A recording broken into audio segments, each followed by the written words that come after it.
Hi നമസ്കാരം. Flowers comedy ഇത് item വേറെ. ഫ്ലവേഴ്സ് കോമഡി ഇത് ഐറ്റം വേറെ. നിങ്ങളെ പൊട്ടിച്ചിരിപ്പിക്കാനുള്ള കിടുക്കൻ ഐറ്റംസ് ഇന്ന് റെഡിയാണ്. അപ്പൊ തുടങ്ങിയാലോ? തുടങ്ങാം. നല്ലൊരു കൈയടി. ഇവിടെ ചരിത്രം സൃഷ്ടിച്ച ഒരു ടീമാണ് വരാൻ പോകുന്നത്. 3 തവണ അടുപ്പിച്ച് ഗംഭീര പരിപാടികൾ. ത്രിപ്ലസ് ഗംഭീര ടീമാണ് വരാൻ പോകുന്നത്. റെഡി ആയിക്കോളൂ. നമ്മുടെ സെൽവരാജ് ഉണ്ട്, അതുപോലെ ശ്യാമുണ്ട്, സൂര്യശ്രീ. നല്ലൊരു കൈ കൊടുക്കാം. എന്റെ പൊന്നി ചേച്ചി, ഞാൻ ഇങ്ങെത്തി. നിങ്ങൾ ഒന്നും പേടിക്കേണ്ട കാര്യമില്ല. കഴിഞ്ഞ പ്രാവശ്യം ഒരു അബദ്ധം പറ്റി. രാജേഷ് ഏട്ടൻ പരോളിന് ഇറങ്ങിയപ്പോ രണ്ടാമത്തെ ഭാര്യയുടെ വീട്ടിലോട്ട് പോയി. ഇപ്രാവശ്യം അത് നടക്കത്തില്ല ചേച്ചി. ഞാൻ വീട്ടിലോട്ട് കൂട്ടിക്കൊണ്ട് വരും. വേണ്ട പേപ്പറുകൾ, ഡോക്യുമെന്റ്സ് എല്ലാം എടുത്തോണ്ടാ ഞാൻ ഇങ്ങോട്ട് വന്നേക്കുന്നേ. എന്തോന്ന് മീൻ എന്തോ കറി വെച്ചേന്നോ? ചേച്ചി ഫോൺ വെച്ചോ. ഞാനേ കുറച്ച് കഴിഞ്ഞിട്ട് ചേച്ചി അങ്ങോട്ട് വിളിക്കാം. ദാണ്ട് ഇവിടെ ഒരു പോലീസുകാരൻ നിൽക്കുന്നു. ഞാൻ ഒന്ന് ചോദിച്ചു നോക്കട്ടെ. ഞാൻ ചേച്ചി വിളിക്കാം. ആ ശരി. പാറാവ് സാറ് മാപ്പാക്കണം. പച്ചവളവും ഉപ്പും കൂടെ ഇട്ട് ചതയ്ക്കണം. ഉള്ളി ഞാൻ വന്നിട്ട് പൊളിച്ചാ മതി. എന്തോത്തിന്? താറാവ് മപ്പാസാക്കണോന്ന്. താറാവ് മപ്പാസാക്കണമെന്നല്ല പറഞ്ഞത്. പാറാവ് സാറ് മാപ്പാക്കണം. മനസ്സിലായില്ലയോ? പിന്നെ മനസ്സിലാക്കാൻ മഞ്ജുവാരല്ലേ എന്റെ മുമ്പ് നിൽക്കുന്നത്. അയ്യോ അതല്ലെന്ന്. ഞാൻ ഇതിനു മുമ്പ് ഇവിടെ വന്നപ്പോ എന്റെ ചേട്ടനുമായിട്ട് ഇവിടെ നിന്ന് വഴക്കുണ്ടാക്കിയില്ലയോ? അപ്പൊ ഞാൻ സാറിനെ അറിയാതെ എന്തൊക്കെയോ ഒന്നൊന്ന് പറഞ്ഞു പോയായിരുന്നു. അപ്പൊ അതിനൊരു മാപ്പും പറഞ്ഞ് സാറിനെ ഒന്ന് പരിചയപ്പെടാന്ന് വിചാരിച്ചോണ്ടായിരുന്നു. സാറിന്റെ പേരെന്തുവാ? പിന്നെ കണ്ണിക്കണ്ടവർ വരുമ്പോഴത്തേക്ക് പേര് രാജൻ എന്ന് പറയാൻ എനിക്ക് മനസ്സില്ല.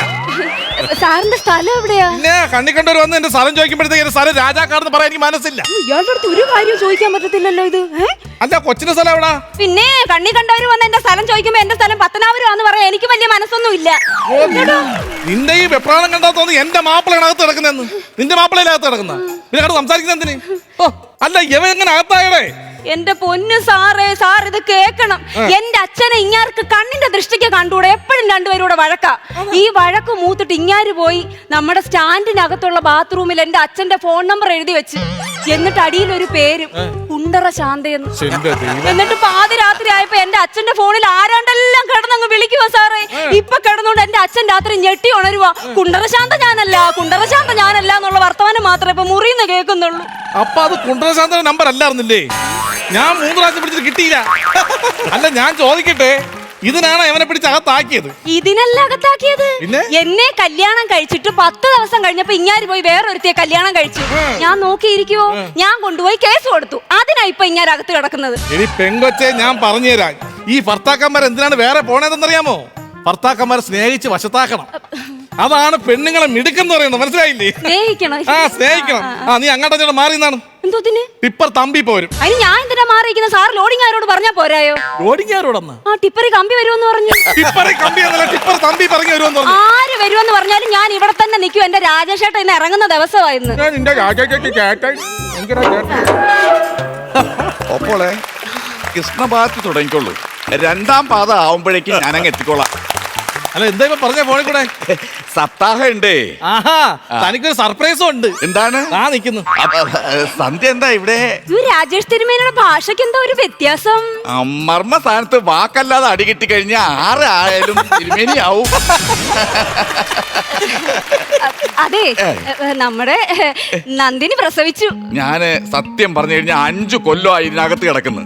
ഞാൻ വെളിയിലോട്ട് എങ്ങും പോകാറില്ല. ആവശ്യമില്ലാത്ത കാര്യങ്ങൾ എന്റെ തലയിൽ വെക്കരുത്.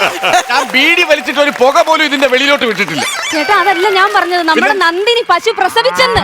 നന്ദിനി പശു പ്രസവിച്ചാ? അത് ശരി. ഇപ്പൊ ചേട്ടൻ ഇല്ലാത്തോണ്ട് ഞാനൊക്കെയാ ചാണകം വരുന്നത്. അയ്യേ, ചാണകമൊക്കെ അപ്പൊ നിങ്ങളാ വരുന്നേ? പിന്നെ അല്ലാതെ പശു ചാണകം ഇട്ടിട്ട് പശു എന്നെ ഫ്ലഷ് ചെയ്ത് കളയോ? ഇത് ചാണകം നമ്മളിത് വാരി മാറ്റണ്ടേ? ഇത് അത് മാത്രമല്ല, പശുവിനായിട്ട് പ്രത്യേകിച്ച് ഒരു കക്കൂസ് നമുക്ക് അറേഞ്ച് ചെയ്യാൻ പറ്റൂല. ഈ പശു എങ്ങനെ ഇരിക്കും? ഇങ്ങനെ ഒന്നും ഇരിക്കാൻ പറ്റുമോ പശുവിന്? പറ്റൂല. അത് ബുദ്ധിമുട്ടല്ലേ? അതുകൊണ്ടാ.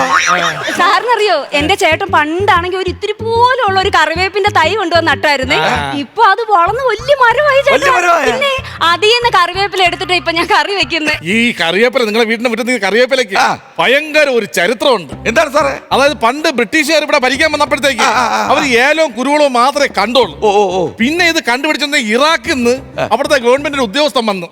പേര് സുനിൽകുമാർ. ഇറാഖ് ഉദ്യോഗസ്ഥനിടാൻ പറ്റിയ പേര് സുനിൽകുമാർ. ഈ സുനിൽകുമാർ ഇവിടെ നിന്ന് കറിവേപ്പില അങ്ങ് കൊണ്ടുപോയി. ഇത് വാണിജ്യ മേഖലയിൽ ഭയങ്കര പ്രശ്നമായിരുന്നു കേട്ടാ. അതുകൊണ്ടാണ് ഇപ്പൊ ഇറാഖും കുവൈറ്റും കൂടെ യുദ്ധം തുടങ്ങി. ഭയങ്കര യുദ്ധമായിരുന്നു. സാറേ, ഇതേ ഈ സംഭവം നമ്മുടെ ഈ കരിയേപ്പലയുടെ കാര്യേ ഇത് വെളിയിൽ വിടണ്ട കേട്ടോ. അയ്യോ അത് ഒന്നും വേറൊന്നും കൊണ്ടല്ല. ഈ ഇറാനും ഇറാഖും തമ്മിലുള്ള യുദ്ധത്തിന് നമ്മളെ വീട്ടിന്റെ ഫ്രണ്ടിൽ ഇരിക്കുന്ന കരിയേപ്പലയാണ് പ്രശ്നം എന്ന് അറിഞ്ഞു കഴിഞ്ഞാൽ നാണക്കേടാണ്. മാത്രമല്ല ഇറാനും ഇറാഖും കൂടി എവക്കൊരു പേര് വിടും, എന്തോന്നു ഇന്ത്യൻ നുണച്ചിന്ന്. അത് വിഷയമല്ലേ, അത് വിഷയമാണ്. അതുകൊണ്ടാണ് അത് വേണ്ടാന്ന് പറയുന്നത്. നമ്മളിൽ ഒതുങ്ങി നിന്നാ മതി ഈ സംഭവം. കാര്യം എടാ നീ ഒരു കാര്യം ചെയ്യണം, ഈ നിന്റെ ഭാര്യയെ വിളിച്ച് കുടുംബത്തെ പോണം. നിനക്കിപ്പോ നല്ല സമയമാണ്. ആ സാറിന് എങ്ങനെ മനസ്സിലായി? കണ്ടാ പരുന്ത് വട്ടോട്ട് പറക്കുന്ന കണ്ടാ? പിന്നെ പരുന്ത് വട്ടമിട്ട് പറക്കാ ജെട്ടിയിട്ട് പറക്കൂ? ഇതൊക്കെ സാധാരണ നടക്കുന്നതല്ലേ സാറേ? അതൊക്കെ ഒരു വലിയ കാരണമാക്കി എടുക്കണം സാറേ. എനിക്ക് സമയം കിട്ടാൻ പൊക്കോളൂ സാറേ. അല്ല വീട്ടിൽ വിളിച്ചിട്ട് എന്റെ പൊന്ന് സാറേ, 10 പേര് അറിഞ്ഞാ എന്നെ ഇങ്ങാറൂടെ കല്യാണം കഴിപ്പിച്ചു വിട്ടത്. തന്നെ കറക്റ്റ് 10 പേരുണ്ടായിരുന്നു. 10 പേര്. അപ്പൊ അറേഞ്ച് മാരേജ്. അതെ, ഈ ബേവള ബന്ധുക്കാർ 10 പേര് അറേഞ്ച് ചെയ്ത് ഇങ്ങനെ ഇരിക്കുമായിരുന്നു കമ്പും വടിയായിട്ട്. ഞാൻ ചെന്ന് ഇറങ്ങി കൊടുത്ത് അപ്പഴേ പിടിച്ച് കെട്ടിച്ച്. എടാ അപ്പൊ ഈ നിലവിളക്ക് വെച്ച് സ്വീകരിച്ചൊന്നുമില്ല നിന്നെ? നിലവിളക്കൊന്നുമില്ലായിരുന്നു. എവിടെ അമ്മ ടയർ കട്ട് ചെയ്തിട്ട് കത്തിച്ച് പിടിച്ച് കെട്ടോ ഇങ്ങനെ അത് തന്നെ. അപ്പൊ ഈ കതിർ മണ്ഡപത്തിന് ചുറ്റും ബലമൊന്നും വെച്ചില്ലേ? എവളെ കൈയും പിടിച്ച് എവളെ കക്കൂസിന് ചുറ്റും 4 റൗണ്ട് ഒന്ന് ഓടിയിട്ട് വന്ന് ഇനി കല്യാണം. അതായിരുന്നു കല്യാണം. അപ്പൊ ഹണിമൂണൊക്കെ എന്ന് പറഞ്ഞു കഴിഞ്ഞാൽ സത്യം പറഞ്ഞു കഴിഞ്ഞാൽ നമ്മുടെ ഈ ജില്ലാശുപത്രി പോകൂലേ, ഗവൺമെന്റ് ആശുപത്രി, അതേ അവസ്ഥയായിരുന്നു. അതായത് നമ്മുടെ ഹണിമൂൺ റൂം ഇവിടെ, തൊട്ടപ്പുറത്ത് ഇവളെ മുത്തച്ഛൻ കിടക്കുന്ന വില്ലൻ ചുമയായിട്ട്. ഭയങ്കര ചുമയെന്ന് പറഞ്ഞു കഴിഞ്ഞാൽ ഭയങ്കര ചുമ.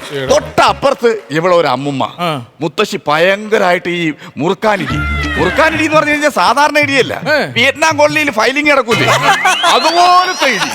ഈ വില്ലൻ ചുമേരെയും ഈ ഫയലിംഗിന്റെ ഇടയിലാണ് നമ്മൾ രണ്ടുപേരുടെ ഹണിമൂൺ. ഇതിനിടയിൽ സംസാരിക്കാൻ ഗ്യാപ്പ് കിട്ടണ്ടേ?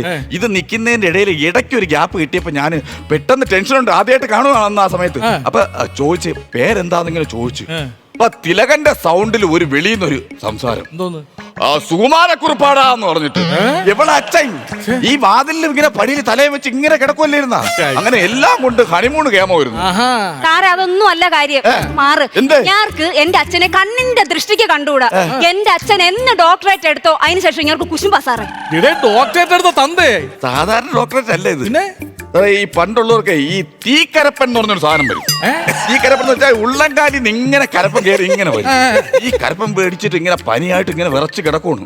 അങ്ങനെ ഞാൻ എടുത്ത് നമ്മുടെ മെഡിക്കൽ കോളേജ് ആശുപത്രി കൊണ്ടുപോയി. അവിടെ ചെന്നിട്ട് സുഭാഷ് ഡോക്ടറെ കാണിച്ച് ഡോക്ടറേറ്റ് എടുക്കൂല. അങ്ങനെ സന്തോഷ് ഡോക്ടറെ കാണിച്ച് ഡോക്ടറേറ്റ് എടുക്കൂല. അങ്ങനെ പേരറിഞ്ഞൂടാത്ത ഒരു ഡോക്ടറെ കാണിച്ച് പുള്ളി ഇത് ഏറ്റെടുത്ത്. അതിനുശേഷം ഇവിടെ അച്ഛൻ വെളിയിൽ ഇറങ്ങിയിട്ട് ഡോക്ടറേറ്റ് എടുത്തതാണ്, ഡോക്ടർ ഏറ്റെടുത്തതാണ്, ഡോക്ടറേറ്റ് എടുത്തതെന്നാണ് പറയുന്നത്. ഇങ്ങനെയാണ് ഡോക്ടറേറ്റ് എടുക്കുന്നത്.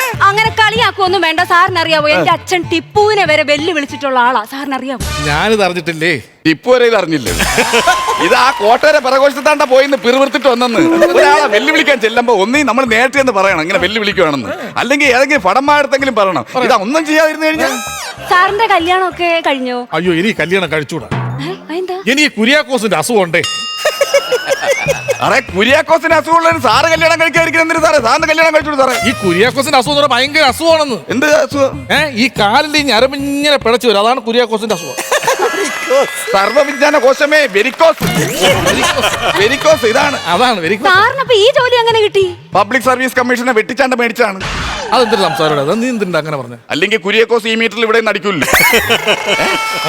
സാർ ആ മുഖത്തോട്ടൊന്ന് നോക്കിക്കേ സാറേ. വാൾ പോസ്റ്റ് ഒട്ടിച്ച് വെച്ചേക്കുന്ന പോലെ ഇല്ലയോ? ഇങ്ങനെ ഭയങ്കര അന്ധവിശ്വാസമോ സാറേ? അന്ധവിശ്വാസം എന്ന് പറഞ്ഞു കഴിഞ്ഞാൽ എനിക്ക് നാളെ ചേരൂല്ലെന്ന് എന്റെ അടുത്ത് ജോത്സ്യം പറഞ്ഞിട്ടുണ്ട്. സത്യത്തിൽ അയ്യേ ഒരു ചെറുപ്പക്കാരെ അന്ധവിശ്വസിക്കുന്നു. അയ്യേ എന്ത് സാറേ? എടാ ഇത് കമ്പ്യൂട്ടർ യുഗമാണ്. നീ അന്ധവിശ്വസിക്കുന്ന എന്തിനാ അത്? എന്ത് സാറേ? എടാ ഇപ്പോഴത്തെ യോയോ പിള്ളേർ ഇത് കേട്ട് ഇതിനെ കളിയാക്കുമെന്നു. അന്ധവിശ്വാസം കൊണ്ട് നടക്കേ മോശമാണ് കേട്ടാ. അയ്യോ അങ്ങോട്ടാരും നോക്കല്ലേ സാറേ. ഞാൻ ഒരു ഒറ്റമൈനെ കണ്ടേ. ഇന്ന് അടി ഉറപ്പാണ് എനിക്ക്. ഒറ്റമൈനെ? ഓ എവിടെ? അതുകൊണ്ട് അവിടെ ഞാൻ നോക്കൂല. സാർ ഇത്രയും നാളെ പ്രസംഗിച്ചെന്തോ സാറേ? അന്ധവിശ്വാസം പാടില്ല. അല്ല ചിലപ്പോഴൊക്കെ ഞാൻ ജയിലിൽ നിന്ന് ഇറങ്ങി ഇങ്ങോട്ട് വന്നേ ഉള്ളൂ കേട്ടോ സാറേ. എടാ നീ ഇങ്ങനെ വളവള സംസാരിച്ചിട്ട് കാര്യമൊന്നുമില്ല. എടാ നിങ്ങൾ ബ്ലീ ബ്ലോക്ക് ഇല്ലേടാ? എടാ ബി ബ്ലോക്ക് ഇല്ലേ? അവിടെ നിന്റെ സൂപ്രണ്ടും മറ്റേ ആ ഗുണ്ടയും കിടന്ന് അടിപൊളി എന്തിന്? അത് വേറൊന്നും കൊണ്ടല്ല സാറേ. ഈ സൂപ്രണ്ടും ഗുണ്ടയും കൂടെ ഇരുന്ന് ഭക്ഷണം കഴിച്ചോണ്ടിരിക്കുവായിരുന്നു. അപ്പൊ ഈ ഗുണ്ട ചിക്കൻ തീർന്നപ്പോ സൂപ്രണ്ടിന്റെ തള്ളവരൽ പിടിച്ച് കടിച്ചു. ആ ദേഷ്യത്തിന് എവര് തമ്മിൽ ഭയങ്കര അടിയല്ലായിരുന്നോ? പിന്നെ ഭയങ്കര ഞാൻ കേട്ട് കേട്ടാ. സാറിനൊന്ന് പിടിച്ചു മാറ്റി കൂടെ സാറേ. അപ്പൊ ഈ തോക്കാര് പിടിക്കും. ഓ സാറിന് സൂപ്രണ്ടിനെ കാട്ടി മരുന്നാണല്ലോ തോക്ക്. എന്റെ പൊന്നു രാജേഷ് ചേട്ടാ, ഇവിടെ നിന്ന് കഥ പറഞ്ഞോണ്ട് നിൽക്കാതെ നിങ്ങൾ മര്യാദയ്ക്ക് എന്റെ കുടുംബത്തോട്ട് വരാൻ നോക്ക്. ഇന്ന് നിങ്ങൾ വന്നില്ലെങ്കിൽ ഈ ജന്മത്തെ ഞാൻ എന്റെ വീട്ടിൽ കയറ്റത്തില്ല. നിങ്ങളെ പറഞ്ഞേക്കാം കേട്ടോ. ഞാൻ ഇവിടെ തങ്ങാൻ പോകുന്നു. അങ്ങനെയാണ് ഞാനും കൂടെ വരുന്നുണ്ട്. ആ സെൻട്രൽ ജയിലാണത്, അല്ല ഉടുപ്പി ലോഡ്ജല്ല. ഭാര്യയും ഭർത്താവും കൂടെ അവിടെ കയറി കിടക്കാൻ കേട്ടോ. ഇതൊക്കെ പട്ടാളത്തിലല്ലേ ഉള്ളു സാറേ? അല്ല പട്ടാളത്തിന്റെ കാര്യമല്ലെന്ന്. പിന്നെ ഡിപ്പാർട്ട്മെന്റ് നാണക്കേട് ഉണ്ടാക്കുന്ന കാര്യം എന്താ സാറേ? എന്റെ പൊന്നേ, ഞായറാഴ്ച അണ്ണാച്ചിടാ. സാറേ, ഇന്ന് വെള്ളിയാഴ്ച അല്ലയോ? വെള്ളിയാഴ്ച അണ്ണാച്ചി, ഞായറാഴ്ച അണ്ണാച്ചിക്ക് എന്ന് പറഞ്ഞു കൊടുക്കും. എന്തോന്ന്? ഞാൻ ഇവിടെ ഉണ്ടെന്ന്. ഓ അങ്ങനെ ഉണ്ടല്ലേ സാറേ? അല്ലാതെ സാറേ അങ്ങനെയാണെങ്കിൽ സാറിന് ഇതിന്റെ ഉണ്ടെങ്കിലും എടുത്ത് പുള്ളിക്ക് കൊടുത്തൂടെ, അല്ലെ വെടി വെച്ചൂടെ? വെടിവെക്കാൻ ഈ ഉണ്ടല്ലേ അവൻ ഈട് വെച്ചേക്കുന്നു. അപ്പൊ സാർ എനിക്ക് ഒരു കോൾ വിളിച്ചു സാറേ. ദീപേ, നമ്മുടെ പാറാവ് സാറില്ലേടാ, സാറിന് നമ്മളെ ഭയങ്കര ദേഷ്യമല്ലായിരുന്നു നമുക്ക് ഈ ജയിലിൽ കിടന്ന സമയത്ത്. പക്ഷേ സാറ് പാവോടാ, കാരണം സാറിന്റെ ഉണ്ട വരെ സാറ് പണയം വെച്ചേക്കും. ഈ തോക്ക് ബാക്കിയുണ്ട്, തോക്ക് ബാലൻസ് ആയിട്ട് ഇങ്ങനെ ഇരിക്കും. ഓ അങ്ങനത്തെ ഒരു പാവപ്പെട്ട സാറാണ് സാർ, വേറെ കുഴപ്പമൊന്നുമില്ല. ഓ നീ വൈരാഗ്യം ഒന്നും മനസ്സിൽ വെച്ചേക്കല്ലേ. കൊട്ടേഷൻ എനിക്ക് കൊടുത്തു. അല്ല ഞാൻ പറഞ്ഞത് എന്റെ പൊന്നു സാറെ നോക്കിക്കൊണ്ടിരിക്കുന്നത് അങ്ങനെ മോന്തയ്ക്ക് ഒരെണ്ണം കൊടുത്തിട്ട് എന്നോട് വീട്ടിൽ വരാൻ പറ സാറേ എന്റെ കൂടെ. ഏടാ ഈ പാവപ്പെട്ട നിന്റെ ഭാര്യ ഇല്ലേടാ, എത്ര പ്രാവശ്യം പറഞ്ഞോടാ വീട്ടിൽ പോടാ. അല്ല സാർ ഞാൻ പറഞ്ഞില്ല. വീട്ടിൽ പോടാ. ഒരെണ്ണം കൂടെ കൊടുക്ക് സാറേ. എന്തിനാ 2 പ്രാവശ്യം എന്നെ കൊണ്ട് തല്ലിച്ച? സാറിന്റെ ടിഷ്യൂ നല്ല രസമുണ്ട്. ടിഷ്യൂ നല്ല രസമുണ്ടെന്നാണ്. സാറിന്റെ ടിഷ്യൂ വെക്കാൻ വേണ്ടിയാണ് 2 പ്രാവശ്യം എന്നെ തല്ലിച്ച. നീ എന്നെ തല്ലിച്ചല്ലേ, ഞാൻ വിളിക്കാം. ആരെ വിളിക്കുന്നേ? എന്നെ തല്ലിച്ചതിന് നിന്നെ ഞാൻ തിരിച്ച് തല്ലിക്കും. ബിന്ദുവടുത്തി വിളിക്കും. വിളിക്കില്ല. ബിന്ദുവടുത്തി എന്റെ കൂടെ ജയിലിലുണ്ടായിരുന്ന ബിന്ദുവടുത്തിയാണ്. സാറേ ഒന്ന് പറ സാർ. ബിന്ദുവടുത്തി നിനക്ക് അറിയാമോ? ബിന്ദുവടുത്തി കൈ ഈ വീതിയുണ്ട്. ബിന്ദുവടുത്തി എന്നെ വാതിലിൽ വെച്ച എന്നെ സന്ധ്യ എന്നെ ഒന്ന് തല്ലി. എന്തോ വരുവോ, വണ്ടിയായിട്ട് വരുവോ? ശരി ശരി, ഇപ്പൊ തീരുമാനമാവും. ചെറുക്കാൻ നിന്റെ സ്വന്തം ഭാര്യയില്ല, എന്തിനാ അല്ല അവളെ സാറിനെ കൊണ്ട് തല്ലിക്കേണ്ട കാര്യം എന്തോ സാറേ? എടാ നിങ്ങൾ ഒരുമിച്ച് ജീവിക്കാൻ വേണ്ടില്ല ഞാൻ ഒരു അടി തന്നത്. ആ എന്നാലും അവൻ തല്ലിക്കേണ്ട കാര്യം വിളിക്കുന്നേ. ബിന്ദുവടുത്തേ പറഞ്ഞോ, എന്തോ വണ്ടി വഴിയിലായെന്നാ, എണ്ണ അടിക്കാൻ പൈസ ഇല്ലെന്നാ. ഓ ശരി, ഒരു 500 രൂപ ബിന്ദു അടുത്തേക്ക് ഗൂഗിൾ പേ ചെയ്യണം, നിന്നെ അടിക്കാൻ വേണ്ടി വരണം. ഒരു 500 രൂപ ഗൂഗിൾ പേ ചെയ്യണം, നിന്നെ അടിക്കാൻ വേണ്ടി വരണമെന്ന് ബിന്ദു അടുത്ത്. അടിക്കാൻ വേണ്ടിട്ട് കൊട്ടേഷൻ കൊടുക്കുന്നതിന് ഞാൻ നിങ്ങൾക്ക് കാശ് തരണോ അല്ലേ? എന്താ നിങ്ങൾ ഉദ്ദേശിക്കുന്നത് എന്റെ രാജേഷ് ചേട്ടാ? You will go to the Venezuela with Rajesh and you will go to the Israel with Rajesh and you will bloody Israel with Rajesh. എന്നാലും പറഞ്ഞു കളഞ്ഞല്ലോ. നിനക്ക് അവൾ അങ്ങനെ പറഞ്ഞ വിഷമമായടാ? അല്ലെന്ന് പിന്നെ അവള് പറഞ്ഞാലും മലയാളത്തിൽ പറഞ്ഞ രാജേഷ് മാത്രമേ എനിക്ക് മനസ്സിലായുള്ളൂ. ബാക്കി പറഞ്ഞ എന്തോന്ന് മനസ്സിലായി. അതെന്തോ സംഭവം?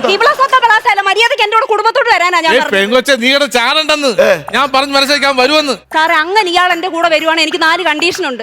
ഇയാൾ എന്റെ മൈക്രോ ഫിനാൻസ് കാര്യങ്ങളെല്ലാം നോക്കണം. എന്റെ ചിട്ടി വട്ടി എന്റെ കുടുംബത്തിന്റെ കാര്യങ്ങൾ മൊത്തം ഇയാൾ നോക്കാമെങ്കിൽ മാത്രം ഇയാൾ വന്നാൽ മതി. സാറേ ഇവിടെ തെളിയാത്ത ഏതെങ്കിലും കേസുണ്ടോ? ഇഷ്ടംപോലെ ഉണ്ട്. അങ്ങനെ ഉണ്ടെങ്കിൽ അതിലൊരു കേസ് എന്റെ തലയിൽ വെച്ചിട്ട് എന്നെ ഇതിനകത്ത് ഇടാവും. എന്തിന്? എവിടെ ചിട്ടിയും വട്ടിയും കെട്ടണം കാട്ടി ഇതിനകത്ത് കിടക്കുന്നതാണ് സാറേ നല്ലത്.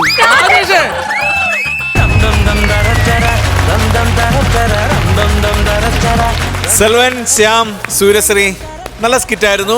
എന്തായാലും നിങ്ങളുടെ സ്കിറ്റിനെ കുറിച്ചുള്ള അഭിപ്രായങ്ങൾ കേൾക്കണ്ടേ? ആദ്യം ബിജുക്കുട്ടൻ തന്നെ പറയട്ടെ. സെൽവൻ, ശ്യാം, സൂര്യ നന്നായിരുന്നു കേട്ടോ, നന്നായിരുന്നു. മൊത്തത്തിൽ നോക്കുമ്പോൾ ഒരു കളർഫുൾ ഉണ്ടായിരുന്നു. കാരണം പോലീസ് സ്റ്റേഷനൊക്കെ കണ്ടിട്ടുണ്ട് ഒരുപാട്. സബ് ജയിലിൻ്റെ പുറത്തേക്ക് ഇറങ്ങുന്ന ഒരാൾ അങ്ങനെ ഒരു സംഭവം, ഒരു സ്കിറ്റ് നമ്മൾ കണ്ടങ്ങനെ കുറവാണ്. ഗംഭീരമായിട്ടുണ്ട്. പക്ഷേ എനിക്ക് തോന്നുന്നത് സെൽവൻ്റെ ഒക്കെ ആദ്യത്തെ കൗണ്ടറുകൾ പോലെല്ലോ പടപടാന്നുള്ള സംഭവങ്ങൾ ഉണ്ടായിരുന്നില്ല. എങ്കിൽ പോലും എല്ലാത്തിലും കൗണ്ടറൊക്കെ ഉണ്ടായിരുന്നു. ഈ പോലീസുകാരൻ കറക്റ്റ് പോലീസ് മറ്റേ പാറാവുകാരനായിരുന്നു കേട്ടോ. പുള്ളിക്ക് അതിൻ്റെതായ ഗൗരവവും കാര്യങ്ങളും ആവശ്യമില്ലാത്ത കാര്യങ്ങൾ സംസാരിക്കില്ല. അതിന് ശ്യാം അങ്ങനെയാണ്, ഏത് ക്യാരക്ടറായിട്ട് വന്നാലും നമുക്ക് അതായിട്ട് തന്നെ ശ്യാമിന് ഫീൽ ചെയ്യും. അതുപോലെ സൂര്യൻ നന്നായിട്ട് പറഞ്ഞു. ഇംഗ്ലീഷ് കറക്റ്റാണോ പറഞ്ഞത്? പക്ഷെ അത് നന്നായിരുന്നു കേട്ടോ. നിങ്ങൾ സൂര്യക്ക് വരുമ്പോൾ എന്തായാലും അതൊന്നും തെറ്റിക്കൊന്നുമില്ല. 3 പേരും നന്നായിരുന്നു. ഈ പറഞ്ഞ പോലെ പടപടാന്നുള്ള കൗണ്ടറുകൾ ഉണ്ടായിരുന്നില്ല. ബാക്കിയെല്ലാം നല്ല സെറ്റായിരുന്നു. All the best. നല്ല ഒരു സബ്ജക്റ്റ് നിങ്ങൾക്ക് കിട്ടി. പക്ഷെ അതിൻ്റെ അകത്തേക്ക് വേണ്ട സാധനങ്ങൾ ചേർക്കാനായിട്ട് വേണ്ടുവോളം പറ്റിയില്ലെന്നുള്ളൊരു സത്യമാണ് അല്ലേ? സമയക്കുറവ് ഉണ്ടായിരുന്നോ? മൊത്തത്തിൽ നല്ല രസമുള്ളൊരു സബ്ജക്റ്റാണ്. സ്റ്റേഷൻ്റെ പുറത്ത് അന്ന് അയാൾ വരുന്നു, കൂട്ടിക്കൊണ്ട് പോകണം. അത് നല്ല ട്രോട്ടാണ്. പക്ഷേ എന്തോ നിങ്ങളുടെ അനുസരിച്ചുള്ള ഒരു കൗണ്ടർ അതിൻ്റെ അകത്ത് ഫില്ല് ചെയ്യാനായിട്ട് പറ്റിയിട്ടില്ല. ആ ഒരു രസക്കുറവുണ്ട്. പക്ഷേ അടുത്ത പ്രാവശ്യം വരുമ്പോൾ അതൊന്നും പാടില്ല. നമ്മൾ മേമ്പോട്ട് തന്നെ പോകണം. Okay, all the best. Selvan, Shyam, Surya. Selvan എന്ത് പറ്റി? വയ്യേ?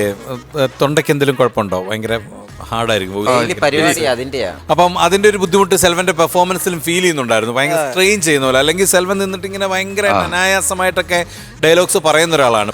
പിന്നെ ഈ പറഞ്ഞ പോലെ സെൽവനും ടീമും വരുമ്പോൾ നമുക്കറിയാം എന്തെങ്കിലും ഒരു ഫ്രഷ് തോട്ട് അതിലുണ്ടാവും. അതുപോലെ തന്നെ ഇതിലൊരു പുതുമയുണ്ടായിരുന്നു. സെൽവൻ സാധാരണ കളിക്കുന്ന ആ ഒരു പിച്ചിലേക്ക് എത്താൻ പറ്റിയില്ല എന്ന് എനിക്ക് തോന്നി, അല്ലെങ്കിൽ അവിടേക്ക് എത്താൻ വേണ്ടി സ്ട്രഗിൾ ചെയ്യുന്ന പോലെ തോന്നി. അതുകൊണ്ട് തന്നെ കഴിഞ്ഞ തവണയൊക്കെ നിങ്ങൾ അവതരിപ്പിച്ചുകൊണ്ടിരുന്ന സ്കിറ്റിൻ്റെ അത്രയും ഒരു സ്പീഡോ അല്ലെങ്കിൽ ആ ഒരു ലെവലിലേക്ക് വരാൻ പറ്റിയില്ല എന്നുള്ളത് എൻ്റെ പേഴ്സണൽ ഇത്. എന്നാൽ തമാശ കുറവുണ്ടെന്നുള്ളതല്ല അതിനർത്ഥം. തമാശകൾ, അത്യാവശ്യം തമാശകളൊക്കെ ഉണ്ടായിരുന്നു. നെക്സ്റ്റ് ടൈം വരുമ്പം അത് ഗംഭീരമാക്കി. ശ്യാം ഇന്നും സാധാരണ പോലെ തന്നെ ശ്യാം നന്നായിരുന്നു, സൂര്യശ്രീയും നന്നായിരുന്നു. ഇന്ന് എല്ലാ തവണയും പോലെ തന്നെ ഇവരോടൊപ്പം ഞാൻ എപ്പോഴും പറയുന്നതാണ്, ഇടിച്ച് നിൽക്കുക എന്ന് പറയുന്ന ഒരു ചെറിയ കാര്യമല്ല. അതും സൂര്യശ്രീ ഗംഭീരമായിട്ട് ചെയ്തു. അപ്പം നെക്സ്റ്റ് ടൈം വരുമ്പോൾ കൂടുതൽ ഗംഭീര പൊട്ടിച്ചിരികളുമായിട്ട് വരണം. Okay, all the very best. അപ്പം മാർക്കിലോട്ട് നമുക്ക് പോകാൻ പെട്ടെന്ന് തന്നെ ആദ്യം ബിജുക്കുട്ടൻ തന്നെ പറയട്ടെ. ഞാനൊരു 8,000 രൂപ കൊടുക്കാം. 8,000 രൂപ ബിജുക്കുട്ടൻ തന്നു. ഞാൻ നിങ്ങൾക്കൊരു 10,000 രൂപ തരികയാണ്. അപ്പോൾ 18,000 രൂപ ഇപ്പം തന്നെയായി. ബാക്കി എത്രയാണെന്നുള്ളത്, ടോട്ടൽ എത്രയാണെന്നുള്ളത് തന്നെ ചെറുക്കാം. ബാക്കിയുള്ളത് ഞാൻ തരാം. ഉള്ളത് കൊണ്ട് അങ്ങ് പൊരുത്തപ്പെട്ടു പോകും കേട്ടോ. വേണ്ട, 30,000 രൂപയുണ്ട്. അതൊരു മോശം എമൗണ്ട് ഒന്നും അല്ല. പക്ഷേ നിങ്ങളിപ്പം മേടിച്ചുകൊണ്ടിരിക്കുന്ന വെച്ച് നോക്കുമ്പോൾ, അതായത് 2 75 ഒരുമിച്ച് അടിച്ചു, സിൽവർ ഒരു ഗോൾഡ് മഞ്ചടിച്ചു, അങ്ങനെ ഒരു ടീമിൽ നിന്നും പ്രതീക്ഷിക്കുന്ന ഒരു എമൗണ്ട് അല്ല എന്ന് മാത്രമേ ഉള്ളൂ. സാരമില്ല, ഓൾ ദി വെരി ബെസ്റ്റ്. അപ്പം നല്ലൊരു കൈഡി കൊടുക്കാം സെൽവൻ ടീമിന്. അടിപൊളി.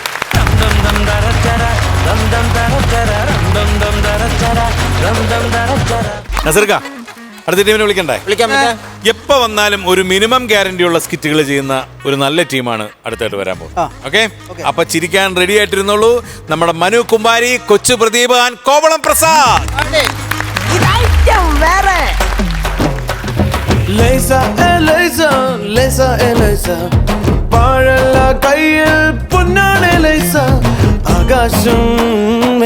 നമ്മളെ തട്ടിക്കൂട്ട് നാടകമാണെന്ന് ഈ നാട്ടുകാരറിയല്ലേ?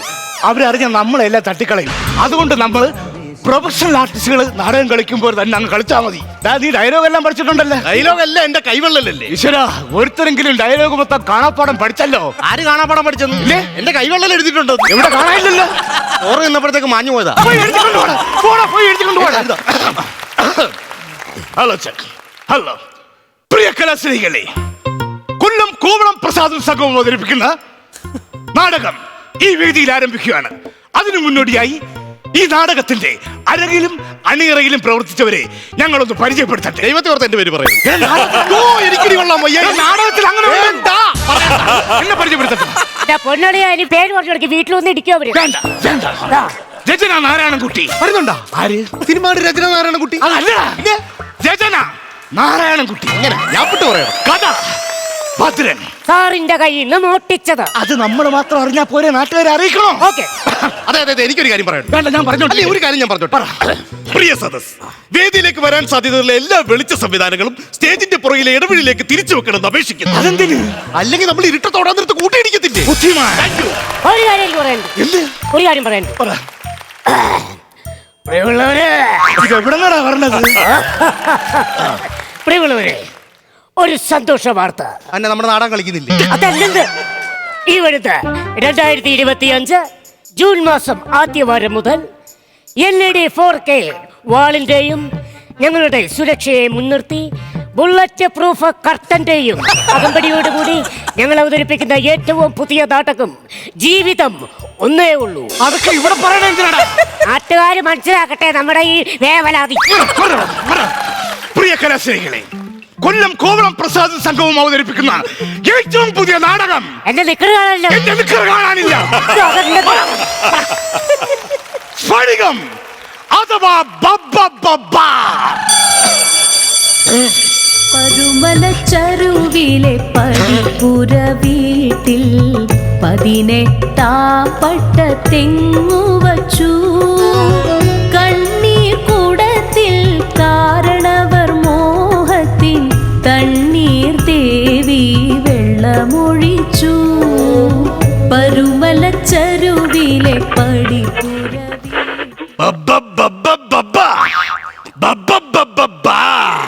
എന്ന് ബപ്പ പേടിക്കാതെ ഡയലോഗ് പറയടാ. ഡയലോഗ് പറഞ്ഞുകൊണ്ടല്ലേ ഞാനിവിടെ നിന്ന് ബബ്ബ പേടിക്കുന്നത്. അവസാനം നാടകം നിന്നിട്ട് കൈ നീട്ടി ശമ്പളം വയ്ക്കാൻ വരുമ്പോഴേ ഞാനും ബപ്പ പേടിക്കും. തോമസ് ചാക്കോ, ഒരു വൃത്തികെട്ടവൻ സ്വന്തം അപ്പന്റെ കൈവെട്ടി. ഇനി എനിക്ക് ഇങ്ങനെ ഒരു മോനില്ല. ആ ഓട്ടക്കാലങ്ങൾക്ക് പകരം ഞാൻ വെച്ചിരിക്കുന്നതാണ് ഈ 10-18 തെങ്ങ്. 10-18 18 പട്ട തെങ്ങ്. ഓരേ തെങ്ങിൻ കുട്ട ടുട്ടുടുട്ടു.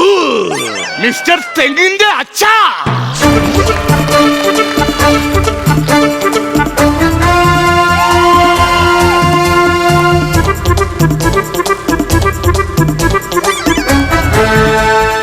ആരാ മനസ്സിലായില്ല? ഞാൻ. നീ മാത്രം വന്നുള്ള ഡയലോഗും കൂടെ പറ. എന്റെ പേരെത്തോന്നടാ. ഞാൻ. നിങ്ങളുടെ മോൻ ആടുതോമ ഇടിച്ച് പൊട്ടക്കടത്തിട്ട SI കുറ്റിക്കാടൻ.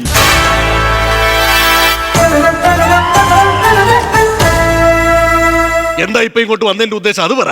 മിസ്റ്റർ ചക്കോമാഷ്, എന്താ നിങ്ങളുടെ മുടിയനായ പുത്രൻ ആടുതോമ എന്നോടൊരു ചോദ്യം ചോദിച്ചു. എന്താ ചോദിച്ചേ? എന്റെ കുഞ്ഞു പെങ്ങളെ അവന് കെട്ടിച്ചു കൊടുക്കുമെന്ന്. നല്ല ബന്ധമാണെങ്കിൽ നമുക്ക് നടത്തിയാലും അളിയാ. അല്ല, എന്തായാലും വന്നതല്ലേ, പിടിക്ക. മാഷിന് എന്നോട് ഇത്രയും സ്നേഹം ഉണ്ടോ ഞാൻ കരുതിയില്ല. എന്താ? ഒരു SI ആയി എനിക്ക് ഒരു തോക്കിന്റെ കുറവുകൂടെ ഉണ്ടായിരുന്നു. അത് തോക്കല്ല, കറുത്ത വാല. അർത്ഥമാലോ? വറുത്ത കാല. പക്ഷേ വന്ന സമയത്ത് ഞാനൊരു കാര്യം ചോദിക്കണമെന്ന് ഓർത്തിരുന്നു. എന്താ? 24 മണിക്കൂറും കടുവ കടുവ എന്ന് വിളിച്ചിരുന്ന ഒരു മൈന ഇവിടെ ഉണ്ടായിരുന്നല്ലോ മാഷി, അതെവിടെ? കുഞ്ഞുനാള് മുതൽ ഞാൻ എന്റെ കൈ വെള്ളയിലിട്ട് വളർത്തി വലുതാക്കി എന്റെ മൈന. മാഷേ,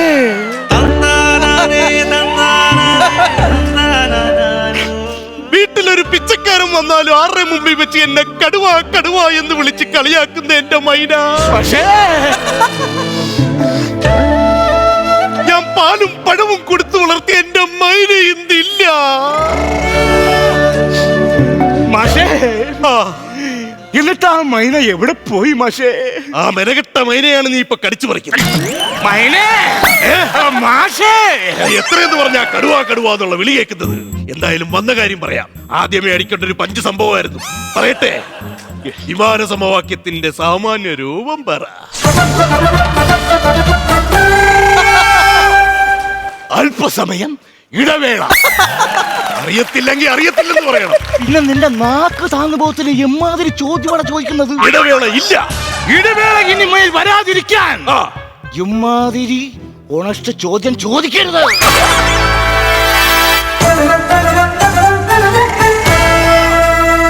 ചമ്മി അല്ലേ? ചെറുതായിട്ട്. എന്താ ഇങ്ങോട്ട് വന്നതിന്റെ ഉദ്ദേശം അത് പറ. മാഷേ, കുഞ്ഞുനാൾ തൊട്ടേ എന്റെ പൊന്നുമാഷ് എന്നോട് പറയാമായിരുന്നു. എന്താണ്? ആടുതോമയെ പിടിച്ചു തരാം, ആടുതോമയെ പിടിച്ചു തരാന്ന്. എന്നിട്ട് എന്റെ പൊന്നുമാഷ് ഇന്നേ വരെ ആടുതോമയെ പിടിച്ച് തന്നില്ല. അതിനുള്ള എല്ലാ സെറ്റപ്പും ഞാനിവിടെ ഉണ്ടാക്കി വെച്ചേക്കുകയാണ്. എന്താ മാഷേ ആ സെറ്റപ്പ്?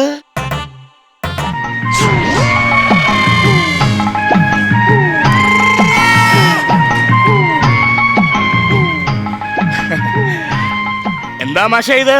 സിൽക്ക് സ്മിതയുടെ ഡമ്മി. മാഷെ എന്ന് വിളിച്ച നാവ് കൊണ്ട് എന്നെ വേറൊന്നും വിളിപ്പിക്കരുത്. അതെന്താ? മോനൊരുത്തനുള്ളവൻ സിൽക്ക് സ്മിതയുടെ പിറകെ, തന്തയായ നിങ്ങൾ സിൽക്കിന്റെ മമ്മിയുടെ പിറകെ. മമ്മിയല്ല, അത് ഡമ്മിയാണത്. ഇല്ല മാഷേ, അത് ഡമ്മിയാ. അല്ല മാഷേ, അത് ഡമ്മിയാ. അല്ല മാഷേ, അത് ഡമ്മിയാ. അല്ല മാഷേ, വിമാന സമവാക്യം അത് ഡമ്മി മാഷേ.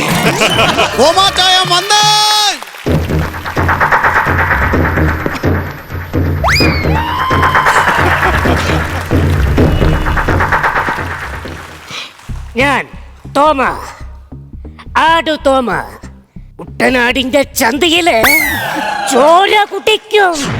അതാണ് എന്റെ ജീവൻ. മിസ്റ്റർ തോമസ് ചാക്കോ, കുട്ടനാടിന്റെ ചങ്കിലെ ചോരയിലേ കുടിക്കേണ്ടത്. ചങ്കിലെ ചോര എടുക്കുവാനായി ഞാൻ ചെന്നപ്പോ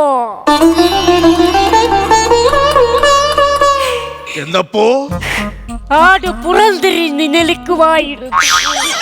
എന്നിട്ട് പിന്നെ ഞാൻ ആ ചന്തിയിലെ ചോര എന്നെ ഇഞ്ഞെടുത്ത്, മിസ്റ്റർ കുറ്റിക്കടൻ, ചോര ചങ്കിലെ ആയാലും ചന്തയിലെ ആയാലും ഒരുപോലെയല്ലേ? തോമസ് ചാക്കോ, അതിനെന്തിനാണ് ഈ ഫ്ലാസ്ക് കൊണ്ടുവന്നത്? പിന്നെ ചുടുചോര ഫ്രിഡ്ജിൽ വെക്കാൻ പറ്റുമോ? ചൂടുചോര കുടിക്കണമെങ്കിൽ ഫ്ലാസ്ക് വേണം. ഫ്ലാസ്ക്. അപ്പാ, എന്നെ ഇനി അങ്ങനെ വിളിക്കരുത്. അളിയാ, ഞാൻ വേറെ കേസ് അപ്പാന്ന് വിളിക്കണ്ടെന്ന് പറഞ്ഞു. എനിക്ക് നീ ഇങ്ങനെ ഒരു മകനില്ല. നിനക്ക് പകരം ഞാൻ വെച്ചതാണ് ഈ 18-ാം പട്ട തെങ്ങ്. ഇനി ഇതാണ് എന്റെ മകൻ. വീട്ടുമുറ്റത്തെന്താ കുറ്റിക്കാട്? ഇവിടെ മിറ്റം തൂക്കാൻ ആരുമില്ല, അതാണ് വീട്ടുമുറ്റത്ത് കുറ്റിക്കാട്. അതല്ലെന്ന് SI കുറ്റിക്കാടിനെന്താ തോമയുടെ വീട്ടുമുറ്റത്തെ കാര്യം? കള്ളനും തെമ്മാടിയും കൊലപാതകമായ തോമസ് ചാക്കോയെ അറസ്റ്റ് ചെയ്യാനാണ് ഞാനിവിടെ വന്നത്. തോമയ്ക്ക് ആരുമില്ല. കൊട്ടേഷനും ഗുണ്ടാപ്പിരിവുമാണ് ആകെയുള്ള വരുമാനമേ. അപ്പോൾ ആ കൊട്ടേഷൻ പിരിവിന്റെ പൈസ വാങ്ങുന്ന QR കോഡായിരിക്കും ഈ മുട്ടയിലടിച്ചു വെച്ചേക്കുന്നത്. QR കോഡല്ല. കുഞ്ഞുനാളിൽ ഞാൻ പഠിക്കുന്ന സമയത്ത് ഈ നിൽക്കുന്ന വെള്ളിമൂക എന്നെ ഉപ്പുകല്ലിൽ നിർത്തിയതാണ്. മാഷേ, എന്താ മാഷേ ഞാൻ കേൾക്കുന്നേ? പിന്നെ ഇത്രയും കണ്ണന്തിരിവ് കാണിക്കുന്നവനെ ഞാൻ ഉപ്പ് കല്ലി നിർത്താതെ അലക്ക് കല്ലി ഇരുത്തി കുളിപ്പിക്കുന്നു. എനിക്കിനി ഇങ്ങനെ ഒരു മോനില്ല. ചാക്കോ മാഷ് നിന്റപ്പനല്ല, ഇനി മുതൽ നിന്റപ്പന. അപ്പൊ എന്റെ വീട്ടിലിരിക്കുന്ന അപ്പുറം എന്ത് ചെയ്യും മാഷേ? OLX-ലിട്ട് വിക്കടാ. എടാ കണ്ടൽക്കാടെ, കണ്ടൽക്കാടാ? പിന്നെ അന്തിക്കാടെ. അന്തിക്കാടാ? എന്റെ പേരെന്തുവാ?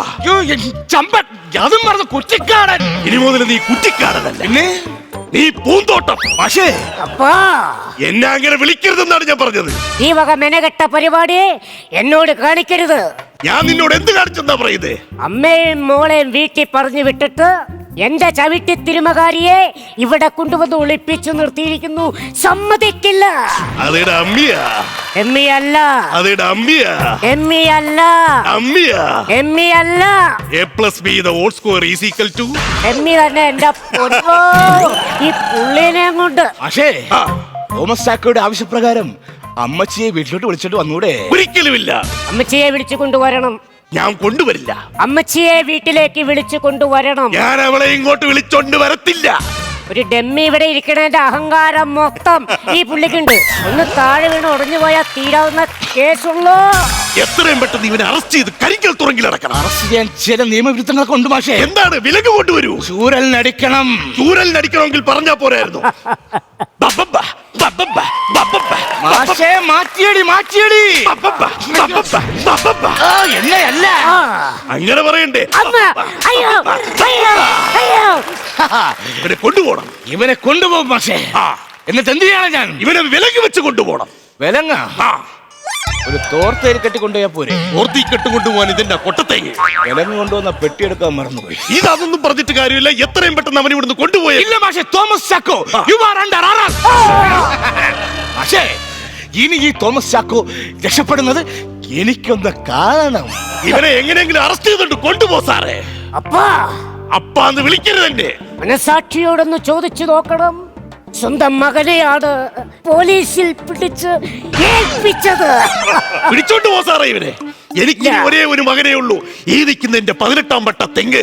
ഈ സാധനം ഇവിടെ ഇരിക്കണ കാരണമാണ് ഈ പുള്ളിക്ക്. എന്റെ 18-ാം പട്ട തെങ്ങി തുടരരുത്. ഞാൻ തൊടും. ഇതെനിക്ക് എന്റെ ലഹരിയാണ്.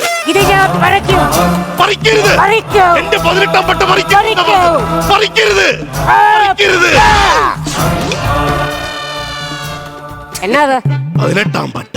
എന്തോ 3 കുപ്പി പട്ട. അത് ശരി. അമ്മേനെ മോളെ വീട്ടിൽ പറഞ്ഞു വിട്ടേച്ച് സിൽക്ക് സിമിതയുടെ ഡെമ്മിയും കണ്ട് വാറ്റുചാരായ മടിച്ച് രസിക്കുന്ന കള്ളക്കിളവ. നിങ്ങൾക്ക് മാപ്പില്ല. സാറേ ഇവനെ അറസ്റ്റ് ചെയ്തോണ്ട് പോ സാർ. സകല ചരാചരങ്ങളെ സാക്ഷി നിർത്തി ഈ SI കുറ്റിക്കാടൻ പറയുന്നു തോമസ് ചാക്കോ നിരപരാധിയാണ്. പകരം ഞാനൊരാളെ അറസ്റ്റ് ചെയ്യാൻ പോകുന്നു. ആര്? ടൈറ്റോം Chacko.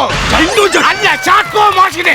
You are under arrest. അയ്യോ എന്നെ കൊണ്ടുപോകാനോ? കൊണ്ടുപോകും. ഒരിക്കലുമില്ല. ഞാൻ ഇവിടുന്ന് ഓടി രക്ഷപ്പെടും. ഓടിയാൽ ഞാൻ മറ്റേത് പറയും. എന്തോന്ന്? ചാച്ചു.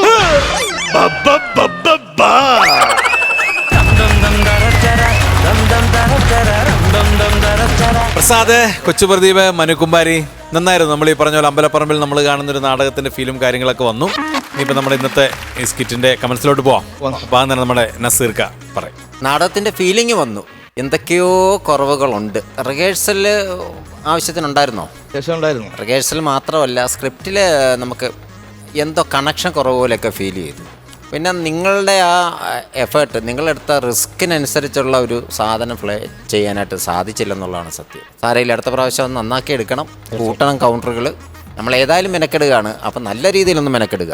Okay, all the best.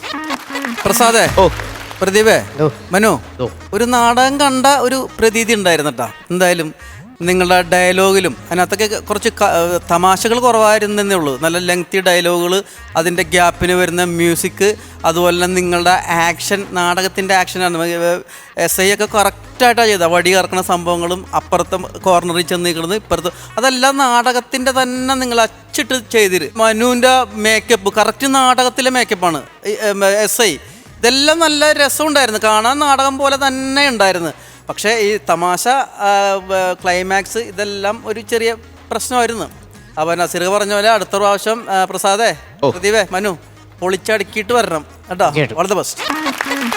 നിങ്ങളുടെ തുടക്കമൊക്കെ നന്നായിരുന്നു. തുടക്കം ആ അനൗൺസ്മെന്റും ഇതിന് ആരെങ്കിലും അണിയറയിലും പ്രവർത്തിച്ചവരെ പരിചയപ്പെടുന്നു. അയ്യോ മനു പറഞ്ഞു, അയ്യോ വേണ്ട എൻ്റെ പേര് പറയരുത് എന്നൊക്കെ അവിടെ നിന്നൊക്കെ നല്ല ചിരിയുണ്ട്. അപ്പം ഞാൻ വിചാരിച്ചു ഇത് കൊള്ളാം, ഇത് വേറൊരു ഡ്രാമ പരിപാടികളിലോട്ടൊക്കെ പോയിട്ട് വേറൊരു പരിപാടി വരുമെന്ന് വിചാരിച്ചു. പക്ഷേ നിങ്ങൾ കറക്റ്റ് ഡ്രാമ തുടങ്ങിയപ്പോൾ മുതൽ സ്ഫടികം പിടിച്ച അവിടെ മുതൽ അങ്ങോട്ട് കൂടുതൽ ചിരിയിലേക്ക് വന്നിട്ടില്ല എന്നുള്ളതാണ് സത്യം. അത് കുഴപ്പമില്ല. ചില ദിവസങ്ങളിൽ നമ്മൾ ചില കാര്യങ്ങളെടുത്ത് നമ്മളൊന്ന് ടെസ്റ്റ് ചെയ്യുമ്പോൾ, പക്ഷേ വേറൊരു നല്ലൊരു ഗൈഡ് നിങ്ങൾക്ക് തരണം. ഇതുവരെ ഈ വേദിയിൽ വരാത്തൊരു പരീക്ഷണമാണ് നിങ്ങൾ നടത്തിയത്. അതിന് നല്ലൊരു ഗൈഡ് നിങ്ങൾക്ക് തന്നേ പറ്റുള്ളൂ. അത് അങ്ങനത്തെ ഒരു ചേഞ്ചിന് വേണ്ടി നിങ്ങൾ ശ്രമിച്ചു എന്നുള്ളതാണ്. അത് നിങ്ങൾ അപ്രീഷിയേറ്റ് ചെയ്യേണ്ട കാര്യം തന്നെയാണ്. അത് കുഴപ്പമില്ല. നെക്സ്റ്റ് ടൈം ഇനിയും ഇതുപോലുള്ള പരീക്ഷണങ്ങൾ കൊണ്ടുവന്ന് വലിയ വലിയ ഗംഭീര പൊട്ടിച്ചിരികളുമായിട്ട് വരണം. ഓക്കെ, അപ്പോൾ ഓൾ ദ വെരി ബെസ്റ്റ്. മാർക്കിലോട്ട് പോയാലോ? അപ്പോൾ നസീർക്കാനോട് ഞാനൊരു 6000 രൂപ തരും. ഓക്കെ, 6000 രൂപ തന്നിരിക്കുകയാണ്. അപ്പോൾ ഇനിയിപ്പോൾ ഞാൻ ആണ് തരേണ്ടത്. ഞാനൊരു 10000 രൂപ തരും. ഓക്കെ, അപ്പോൾ 16000 രൂപ ആയിട്ടുണ്ട്. ഇനി ബാക്കി പോരാത്തത് ഞാൻ അയച്ചു തന്നു. അവതാ അവിടെ കാണാം.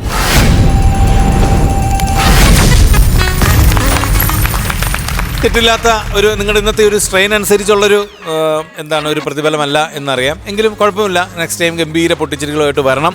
നിങ്ങളങ്ങനെ വരാൻ കപ്പാസിറ്റി ഉള്ള ആർട്ടിസ്റ്റുകളാണ് 3 പേരും, യാതൊരു സംശയവുമില്ല. അപ്പം വലിയ വലിയ പൊട്ടിച്ചിരികളുമായിട്ട് അടുത്ത തവണ വരണം. ഓക്കെ, അപ്പം നല്ലൊരു ഗൈഡ് കൊടുക്കാം. Thank you.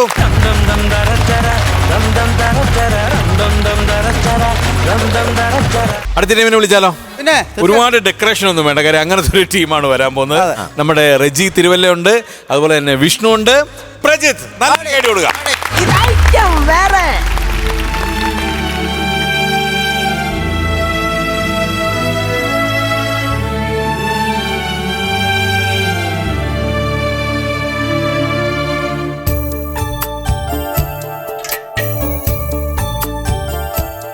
അയ്യോ തലവേദന എടുക്കുന്നേ.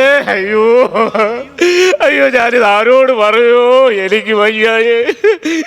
ഞാൻ പെണ്ണുമ്പിള്ള, ഗൾഫിലുള്ള പെണ്ണുമ്പിള്ള ഒന്ന് വിളിക്കണം. അയ്യോ അത് വേണ്ട, അങ്ങനെയാണ് പോലീസിനെ വിളിക്കാം. അയ്യോ അതും വേണ്ട, പിന്നെ ആരെ വിളിക്കും? ഇവനെ വിളിക്കാം. അയ്യോ അല്ല, ഹലോ വരെയാണോടാ? അല്ല രവിയാണോ? അയ്യോ എനിക്ക് വയ്യടാ. എന്തോ പറ്റിയടാ? ഈടാ 6 വർഷം മുമ്പ് ഇറങ്ങിപ്പോയി എന്റെ അമ്മായി അച്ഛൻ നാടാ തിരിച്ചു വന്നടാ. അതിന് നീ എന്തിനാ കരയുന്നത്? സന്തോഷിക്കുകയല്ലേ വേണ്ടത്? ഈടാ അങ്ങാരുടെ മരണ സർട്ടിഫിക്കറ്റ് വരെ ഞാൻ എടുത്തു വെച്ചേക്കുവാ. ഇങ്ങാർക്കുള്ള ഇൻഷുറൻസ് 65 ലക്ഷം രൂപ അത് റെഡിയാക്കി വെച്ചപ്പോ ദാണ്ട് അന്നിരിക്കുന്നതാ. അയ്യോ എനിക്ക് വയ്യ, ഞാനിത് ആരോട് പറയാ? 65 ലക്ഷം രൂപ എന്റെ കൺമുന്നിൽ നന്നേ പോയത്. നിന്നോട് ഞാൻ പറഞ്ഞോ, ഞാൻ മരിച്ചെന്നും പറഞ്ഞോണ്ട് സർക്കാരിനെ പറ്റിച്ച് കാശ് മേടിക്കാനായിട്ട്?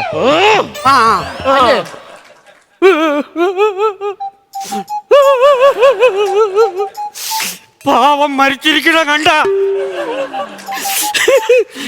എന്റെ മുഴുവനായിട്ടൊരു ഫോട്ടോ വെക്കാൻ മേലായിരുന്നോടാ? അതല്ലെന്ന്, തല മുതൽ പാദം വരെയുള്ള ഫോട്ടോ വെക്കാൻ മേലായിരുന്നോ? അതാ പറഞ്ഞ 6 വർഷത്തെ ഇടവേളയ്ക്ക് മുമ്പ് ഒന്ന് ഫോൺ വിളിച്ച് പറഞ്ഞായിരുന്നു ഇതൊന്നും വരത്തില്ലായിരുന്നു. എടാ നിന്റെ ഫോൺ നമ്പർ എനിക്ക് ഓർമ്മയില്ലെന്ന്. പിന്നെ എങ്ങനെ ഇങ്ങോട്ട് വന്നത്?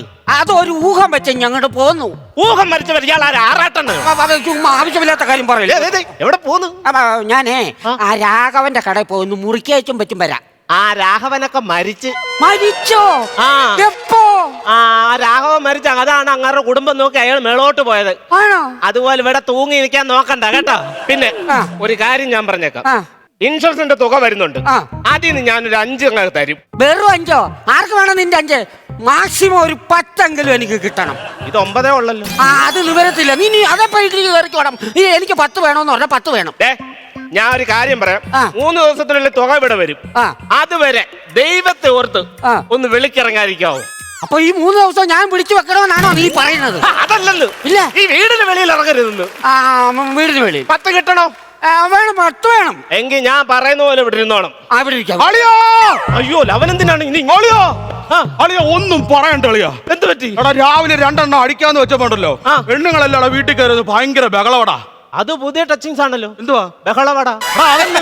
പെണ്ണുങ്ങളെ കടന്ന് ഭയങ്കര ബഹളം. ഇറക്കി വിടണമെന്ന്. അതല്ല, ഈ ഒഴിച്ചു വെച്ച ഇറക്കി വിടണമെന്ന് പറഞ്ഞ അതിനല്ലടാ ഞാൻ ഇങ്ങോട്ട് വന്നത്. അളിയ നീ തറവാടിയാണോ? ഞാൻ തറവാടി തന്നെ. എടാ നിന്റെ വീട്ടുമുറ്റത്ത് ആരെങ്കിലും വന്നൊരു 10 രൂപയ്ക്ക് കൈ നീട്ടിയാ നീ കൊടുക്കോ ഇല്ലയോ? ഞാൻ കൊടുക്കും. കൊടുക്കുമല്ലോ. എന്നാ ആ ഓട്ടോക്കാരന് 10 രൂപ കൊടുത്തു വിടറാ. അങ്ങനെ നീ ഉദ്ദേശിക്കുന്ന തറവാടിയൊന്നും അല്ല ഞാൻ.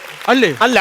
അളിയ ഞാൻ ഇങ്ങോട്ട് വരുമ്പോണ്ടല്ലോ ആ മനോഹരൻ അളിയ അവൻ മറ്റേ കഞ്ചാവലി ഉണ്ടല്ലോ, അവൻ അതിനോട് സിറിഞ്ഞിങ്ങനെ കൈ കുത്തിക്കൊച്ചോണ്ടിരിക്കുന്നത് ഞാൻ കണ്ടാ. അയ്യോ അവൻ കഞ്ചാവൊന്നും അല്ലടാ. പിന്നെ അവന് ഷുഗർ വരുന്നുണ്ട് പെൻസിലും കുത്തുന്ന. അതൊന്നും എനിക്കറിയത്തില്ല, അവൻ അങ്ങനെ ചെയ്യുന്നത് ഞാൻ കണ്ടു. അല്ലേലും നിനക്കുള്ള സ്വഭാവം അവിടെ ഉള്ള കാര്യങ്ങളെല്ലാം ഇവിടെ വന്ന് പറയും, ഇവിടെ നിന്നുള്ള കാര്യമെല്ലാം പുറത്തും കൊണ്ടുപോയി പറയും. എടാ എനിക്ക് ഇങ്ങനെയൊക്കെ ഉള്ള കാര്യം കണ്ടു കഴിഞ്ഞോണ്ടല്ലോ നാട്ടുകാരോട് 10 പേരോട് പറഞ്ഞില്ല എനിക്കൊരു മനസ്സിന് ഒരു കിരികിരിപ്പ് പോലെയാണ് ഇത് പറയുന്നത്. നിന്റെ ഈ അമ്മായിപ്പ ചാകുന്നതിന് മുമ്പുണ്ടല്ലോ 6,000 രൂപയുടെ വില പോലും ഇല്ലായിരുന്നു. ഇപ്പൊ ചത്ത് കഴിഞ്ഞപ്പോ ഉണ്ടല്ലോ 65 ലക്ഷം രൂപയുടെ വില വന്നടാ. അതിന് നിനക്കെന്നാ വേണം? അല്ല നിനക്കെന്തോ വേണോന്ന് പറഞ്ഞു കഴിഞ്ഞാൽ ഞാൻ ആകപ്പാട് വില കൂട്ടി നോക്കി, ഒരു 85 പിടിച്ചു നോക്കാൻ നോക്കി. അത്രയെങ്കിലും നിനക്ക് കിട്ടണോടാ. പിന്നെ അളിയാ എന്നോട് കാര്യം ഞാൻ പറയാൻ മറന്നുപോയി. എന്തുവാ? അളിയ അടുത്ത ആഴ്ച ഞാൻ അമേരിക്കക്ക് പോവാടാ. എന്നെ കാണിക്കാനാ? അല്ല ഈ അമേരിക്ക പോകുമ്പോ എന്നും കൂടെ അവിടെ കൊണ്ടുവന്ന് എല്ലായിടവും ഒന്ന് കാണിച്ചു തരണം. അതാണ് ഞാൻ പറഞ്ഞു. എടാ നീ എന്തൊക്കെയാടാ പറയുന്നത്? ഞാൻ അവിടെ ഹയർ സ്റ്റഡീസിന് പഠിക്കാൻ വേണ്ടി പോവല്ലയോ? നിനക്ക് മുടിവെട്ടല്ലേ പണി? അതല്ലേടാ പറഞ്ഞ ഹെയർ സ്റ്റൈൽ പഠിക്കാൻ പോവാന്ന്. അവിടെ ചെന്ന് കഴിയുമ്പോ ഉണ്ടല്ലോ ഞാൻ ജയിച്ചു കഴിയുമ്പോ അതൊരു ഭയങ്കര സംഭവമായിരിക്കോടാ. നീ പുളുത്തും. ഈ പുളുത്തും പള്ളി പോയി നിന്റെ പേരിൽ ഞാൻ ഒരു മെഴുകുതിരി കത്തിച്ച് ഞാൻ പ്രാർത്ഥിക്കും. നിനക്ക് എന്നോട് ഇത്രയും സ്നേഹം ഉണ്ടായിരുന്നോടാ? ഞാൻ അറിഞ്ഞില്ലടാ അളിയ. ഞാൻ അവിടെ പോയിട്ട് വന്നു കഴിയുമ്പോണ്ടല്ലോ എന്റെ സ്വന്തം കാശും കൊണ്ട് എനിക്ക് എന്റെ സ്വന്തം കാലിലൊന്ന് നിക്കണോടാ. ഇപ്പൊ പിന്നെ വാടക കാലയിലാണോ നിക്കുന്നത്? അത് ഞാൻ ഇടയ്ക്കിടയ്ക്ക് ഇങ്ങനെ കോമഡി പറഞ്ഞുകൊണ്ടേ ഇരിക്കും. നീ വന്നപ്പോ തൊട്ട് നീ എന്നെ കളിയാക്കുന്നുണ്ടോ? നിന്റെ ഈ തമാശയൊക്കെ ഞാൻ ഇവിടെ നിൽക്കുന്നത്, ഞാൻ ഇറങ്ങി പോവാ. അയ്യോ എന്താ പ്രാതം അല്ല മെഴുകുതിരിയാടാ. മെഴുകുതിരിയോ? എന്റെ സ്വന്തം അമ്മായിയപ്പന്റെ മെഴുകു പ്രതിമ. മെഴുകു പ്രതിമയോ? അയ്യോ എടാ ഇതിന്റെ മോഹൻലാലിന്റെ മമ്മൂട്ടിയുടെ ഒക്കെ ഉണ്ടാക്കി വെച്ചേക്കുന്ന പോലത്തെ അതന്നെ. അതാണോ ഇത്? അയ്യോ കണ്ടാ ശരിക്കും ഒറിജിനൽ ആണെന്ന് തോന്നത്തുള്ളടാ. പിന്നെ ഇതേ കൂടുതൽ എടുക്കണ്ട. എന്താ ഒരു 5 മിനിറ്റ് ഇപ്പൊ പണി അങ്ങോട്ട് വെച്ചതേ ഉള്ളൂ. എന്നാ അതാടാ ഇത് ചെവി ഒന്നും ശരിയായിട്ടില്ല കേട്ടോ. ഇതിനകത്തൊരു വേട്ടാവളയും കൂടുതൽ. എടാ താക്കോലിട്ട് സ്റ്റാർട്ട് ചെയ്യല്ലേ? ഇത് ഓടിപ്പോയ പിന്നെ പിടിച്ചു കിട്ടാൻ പാടാ. ആണോ? അങ്ങനൊക്കെ സ്റ്റാർട്ട് ആവൂ? പിന്നെ അയ്യോ എന്നാൽ ഇത് പണിഞ്ഞതൊരു ഭയങ്കര പണി തന്നെ കേട്ടോ. അതെന്താ? പുള്ളിക്കാരന്റെ കാലല്ല വട്ടച്ചൊറിയോടെ അതുപോലെ തന്നെ പണിഞ്ഞു വെച്ചു. കുളിക്കത്തുമില്ല, എന്ത് ചെയ്യാനെന്ന്. ഞാനിത് മൊത്തത്തിൽ ചുറ്റി കാണട്ടെ. എനിക്ക് വിഷയം മുടിയൊക്കെ അതുപോലെ തന്നെ ഇരിക്കുന്നടാ. അയ്യോ കറക്റ്റ് അത് തന്നെ. ഓഹോ അപ്പൊ നീ എന്നെ പറ്റിക്കുമായിരുന്നല്ലടാ. നീ എന്നെ കൊച്ചു എന്തോ വിചാരിച്ചേ? എടാ നിന്റെ അപ്പൂപ്പന് അതേ കട്ടൻ പിടിയുടെ മണമെന്ന്. പിന്നെ കട്ടൻ പിടിക്ക് മുല്ലപ്പൂവിന്റെ മണം കിട്ടുമോ? അല്ല ഞാൻ അതേ മണം ഞാൻ സെറ്റ് ചെയ്ത് വെച്ചേക്കുവാ. ആണോ? അയ്യോ അതുകൊണ്ടാണ് കറക്റ്റ് അതുപോലെ തന്നെ ആയിരിക്കും. ഞാനൊരു കാര്യം ചെയ്ത് നിനക്ക് വിരോധമുണ്ടോ? എനിക്കൊരു വിരോധമില്ല. ഇല്ലല്ലോ? ഇല്ല. എടാ ഞാൻ പേരക്ക എടുക്കാൻ വന്ന സമയത്തുണ്ടല്ലോ പണ്ട് ഇവൻ എന്നെ പട്ടിയെ വിട്ട് കടിപ്പിച്ചതാ. അന്ന് ഇവന് കൊടുക്കാൻ ഞാൻ ഓങ്ങി വെച്ചതാ. ഇപ്പോഴാണ് എനിക്കത് പറ്റിയത്. എന്താ ഇവിടെ നോക്കി കാര്യം പറ. എവിടെ? ഇവിടെ. അയ്യോ പ്രേതമല്ലടാ, പിന്നെ ഏതെന്റെ അമ്മായിച്ചൻ തന്നെ. ആണോ? അപ്പൊ ഇങ്ങനെ ചത്തില്ലായിരുന്നു? ഇല്ല.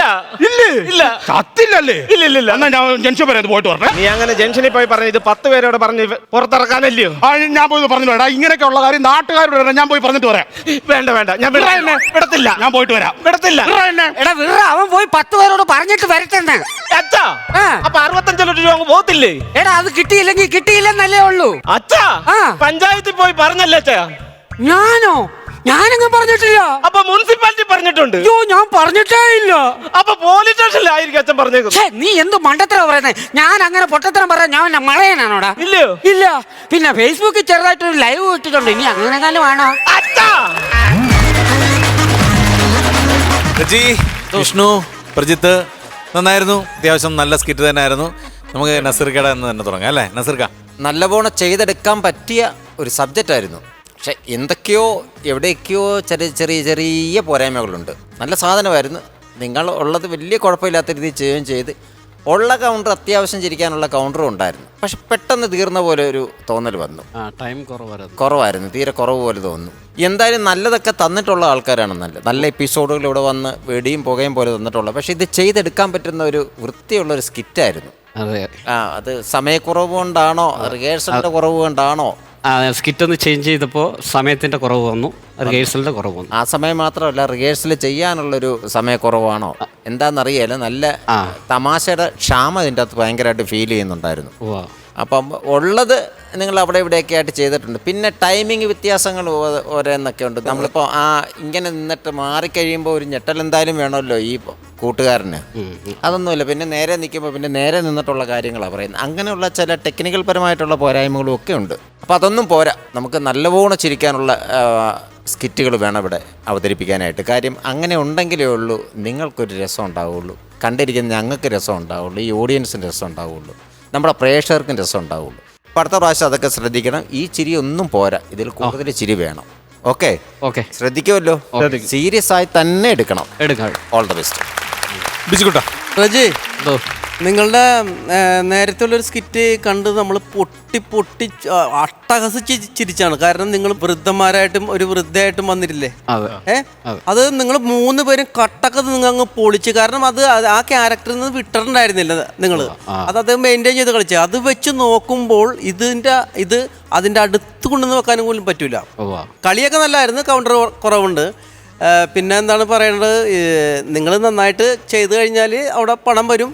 അതുപോലെ മോശമായിട്ട് ചെയ്താൽ പണം വരില്ല എന്നുള്ളതല്ല, നമ്മുടെ പ്രോഗ്രാമിനും കൂടി ഒരു ബാധകമാവുന്നത്. കാരണം പുറത്ത് ഇരിക്കുന്ന ഓഡിയൻസിന് നിങ്ങൾക്ക് പണം കിട്ടുന്നോ ഇല്ലയെന്നല്ല, അവർക്ക് എൻജോയ് ചെയ്യണം. ഇക്ക പറഞ്ഞു വിട്ട് അടുത്ത പ്രാവശ്യം വരുമ്പോൾ ഗംഭീരമായിട്ട് വരിക. വിഷ്ണു, അജിത്തെ, എന്താ സംഭവം നിങ്ങൾക്ക് മനസ്സിലായി. ഒരുപാടൊന്നും പറഞ്ഞിട്ട് കാര്യമില്ല. അപ്പം നിങ്ങൾ പറഞ്ഞു, അതിൻ്റെ കാരണവും നിങ്ങൾ തന്നെ പറഞ്ഞു, സമയമില്ലായിരുന്നു, പിന്നെ ലെങ്ത് ഇല്ലാതായിപ്പോയി. ഇത് പറഞ്ഞതുപോലെ ഒരു സാധ്യതയുള്ളൊരു സ്കിറ്റായിരുന്നു, ഒരു പ്ലോട്ടായിരുന്നു. അത് വെച്ച് കുറേ എന്തെങ്കിലുമൊക്കെ ചെയ്യായിരുന്നു. പക്ഷേ പെട്ടെന്ന് നിർത്തിപ്പോയി. ക്ലൈമാക്സ് അടിച്ചു കഴിഞ്ഞപ്പോൾ ഞാൻ നസീർക്കനിങ്ങനെ നോക്കി തീർന്നു എന്നുള്ള പെട്ടെന്ന് നിങ്ങളങ്ങ് നിർത്തിക്കളഞ്ഞു. കാര്യം അത് പിന്നെ അങ്ങോട്ട് വർക്കൗട്ട് ചെയ്യാൻ പറ്റാത്തത്ര അതുപോലെ അങ്ങ് ആയിപ്പോയെന്ന് തോന്നുന്നു. രക്ഷപ്പെടൽ പോലെ ഫീൽ ചെയ്യും. രക്ഷപ്പെടൽ പോലെ പെട്ടെന്ന് അങ്ങ് ഉള്ളത് കൊണ്ട് അങ്ങ് നിർത്തിയേക്കാം എന്നുള്ള രീതിയിൽ അങ്ങ് ആയിപ്പോയി. റജിയുടെ ആ വോയിസൊക്കെ വെച്ച് കുറേ സാധനങ്ങളൊക്കെ ചെയ്യാവുന്നതാണ്. പക്ഷേ എന്തോ നിങ്ങളതിന് മെനക്കെടാത്തതുകൊണ്ടാണോ എന്ന് എനിക്ക് അറിഞ്ഞുകൂടാ. ഇത് പോരാ. അറിയാലോ, നമ്മുടെ ഈ ഷോ ഇതിൻ്റെ ഒരു ഗംഭീര വിജയം കാരണമാണ് ഇപ്പം നമ്മുടെ ദിവസങ്ങളും എല്ലാം കൂടി ഡെയിലി നമ്മുടെ ഇപ്പോൾ ഷോ വന്നുകൊണ്ടിരിക്കുകയാണ്. ഡെയിലി ഇത് കാണാനുള്ള പ്രേക്ഷകരുടെ എണ്ണം കൂടിക്കൊണ്ടിരിക്കുകയാണ്. അപ്പോൾ അതുകൊണ്ട് തന്നെ ഇതേപോലുള്ള സ്കിറ്റുകളല്ല നമുക്കിവിടെ വേണ്ടത്. നിങ്ങളെ ഒരുപാട് ഇഷ്ടപ്പെടുന്ന ആളുകളാണ് നിങ്ങൾ മലയാളികൾ. അപ്പം അവർക്ക് വേണ്ടി നിങ്ങൾ നന്നായിട്ട് കഷ്ടപ്പെട്ട് നല്ല പൊട്ടിച്ചിരികളുമായിട്ട് വന്നാലേ പറ്റൂ ഈ വേദിയിൽ. മനസ്സിലായില്ലേ? അപ്പം നെക്സ്റ്റ് ടൈം അങ്ങനെ കുറേ കഷ്ടപ്പെട്ട് നല്ല നല്ല പൊട്ടിച്ചിരികളുമായിട്ട് വരണം. Okay, all the best. അപ്പം നമുക്ക് മാർക്കിലോട്ട് പോവാം. നസീർക്ക ഞാനൊരു 5000 രൂപ. ഓക്കെ, 5000 രൂപയാണ് നസീർക്ക തന്നിരിക്കുന്നത്. ബിജുക്കുട്ടാ, ഞാനൊരു 6000 രൂപ. 6000 രൂപ ബിജുക്കുട്ടൻ തന്നിട്ടുള്ളപ്പോൾ മൊത്തം 11 ആയിട്ടുണ്ട്. ഇനി എൻ്റെ വകയാണുള്ളത്. അപ്പോൾ അത് അവിടെ വരും. ബാലൻസ് നോക്കിക്കോളൂ. അവിടെ ഉണ്ട് 15,000 രൂപയാണ്. വിഷമിക്കണ്ട, നിങ്ങൾക്കറിയാം നിങ്ങൾ അത്ര ജോലി എടുത്തിട്ടില്ല, അതുകൊണ്ട് തന്നെയാണ് പൈസ കുറഞ്ഞിരിക്കുന്നുള്ള കാര്യം നിങ്ങൾക്ക് മനസ്സിലായിട്ടുണ്ടാവും. അപ്പം നെക്സ്റ്റ് ടൈം അതിൻ്റെ കുറവുകളൊക്കെ മനസ്സിലാക്കിയിട്ട് നല്ല സബ്ജക്റ്റുകളും നല്ല നല്ല ക്യാരക്ടേഴ്സും എല്ലാം ഗംഭീര പൊട്ടിച്ചിരികളുമായിട്ട് വരണം. ഓക്കെ, അപ്പം നല്ലൊരു ഗൈഡ് കൊടുക്കാം. Okay, all the best. Thank you so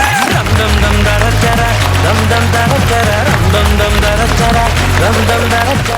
അതെ, ടൈമായി. ഗുഡ് നൈറ്റ് പറയുന്നത് ജീവയില്ല, അറിയാലോ. അപ്പൊ നമ്മൾ തന്നെ പറയണം. അപ്പൊ എങ്ങനെ ഉണ്ടായിരുന്നു? എല്ലാം ഇഷ്ടപ്പെട്ടില്ല? എല്ലാ ഐറ്റംസും ഹാപ്പിയല്ലേ? അപ്പോ നിങ്ങളും ഹാപ്പിയാണ് എന്ന് ഞങ്ങൾ കരുതുന്നു. അപ്പൊ ഇന്നത്തേക്കിന് നമ്മുടെ പ്രോഗ്രാം ഇവിടെ വൈൻഡപ്പ് ചെയ്യാണ്. ഫ്ലവേഴ്സ് കോമഡി, ഇത് ഐറ്റം വേറെ. Good night. ഫ്ലവേഴ്സ് ഒരുക്കുന്ന കാഴ്ച വസന്തം യൂട്യൂബിൽ പ്രേക്ഷകർക്ക് ലൈവായി കാണാം. ഫ്ലവേഴ്സ് കോമഡിയിൽ ജോയിൻ ചെയ്യൂ, ആസ്വദിക്കൂ.